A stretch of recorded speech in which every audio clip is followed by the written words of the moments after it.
Magandang umaga po sa inyong lahat at sa lahat po ng mga narito ngayon, sa lahat ng mga panauhin po, ay nais ko rin po sa inyong ipabatid na bilang isang pangulo ng isang mangingisda dito sa bayan po ng Masinloc. Ako po si Ginoong Leonardo Cuaresma mula po sa New Masinloc Fisherman Association at isa rin po ako sa nangunguna at spokesperson po ng mga mangingisda sa lalawigan po ng Zambales.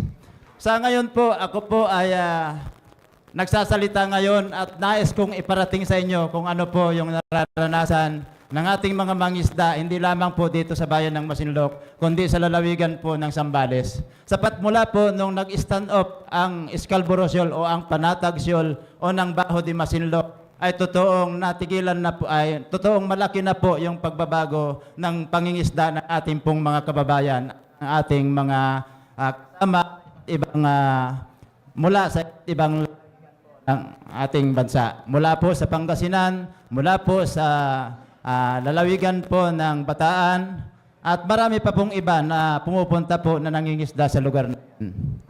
Kaya mula po nung nag-stand up ito, nagpipilit pa rin po yung ating mga mangingisda na pumalaot na para pumunta sa Baho de Masinloc.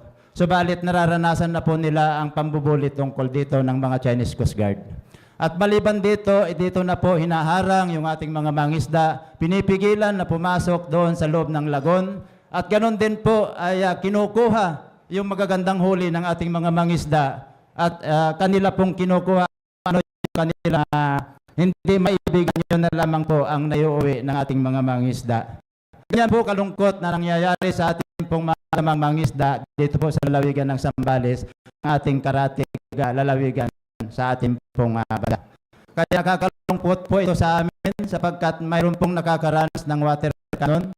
Noong 2013, kami po ay pinuntahan ng Solicitor General para alamin kung sino po yung pangunahin na nakapunta sa Scarborough Shoal. Para sila po ito ang magbigay ng testimonya para maipakita na ang Baho de Masinloc o ng West Philippine Sea ay totoong pag-aari po natin dito sa ating lipunan at hindi ito pag-aari ng dayuhang bansa.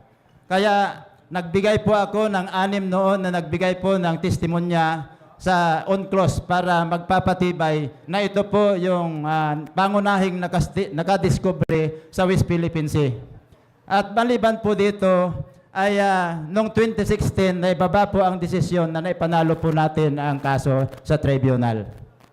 At maliban dito ay noong 2013 naman diyan na nilagyan po ng giant barrier yung Baho de Masinloc. Subalit sa kasamaang palad, dahil siguro kaisa natin yung kalikasan, winasak ng masamang panahon yung kanilang inilagay na giant floater dyan sa lugar na yan. At bukod pa rito, nakaranas din po yung ilan nating mga kababayan na mula po sa Santa Cruz at mula sa bayan po ng Subic, na water cannon sila noong 2014. Mayroon pong lumabas na sa mga pahayagan na nangyari po sa ating mga mangisda. At noong 2018 naman po, mayroon tayong kababayan na mangingisda mula po sa Subic na binangga yung likuran ng kanilang bangka at nawasak po ito. Marami po tayong kababayan na mula sa Subic na saksik po sa pangyayaring yan. Sa ngayon, sa kasalukuyan, alam nyo po na dati-rati mula sa gilid ng Baho de Masinloc, nakakarating po yung ating mga mangisda doon. At yung carrier po ng mga Chinese Coast Guard hindi na po nakakapasok dyan, ay hinarang na po nila yung kanilang malaking carrier dyan sa bukana ng Baho de Masinloc. Kaya yung mga malalaking motherboat po natin dyan hindi na po nakakapasok. At ang nangyayari, yung ating mga maliliit na sinasama ng mga motherboat, sila na lamang po yung nakakapasok sa loob, parang magnanakaw. Sabi ko nga sa marami kong mga interview sa mga journalist.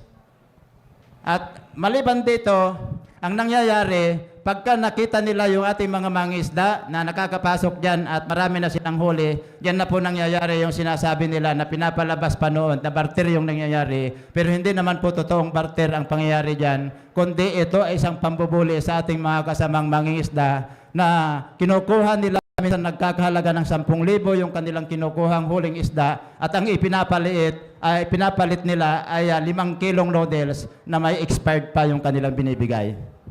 Pinalabas ko po yan sa press con sa UP noong nagkaroon ng press con yan. Pinalabas ko po yan noon. para maipakita na totoong ganito ang pambubuli ng mga Chinese Coast Guard dyan sa bagay na yan.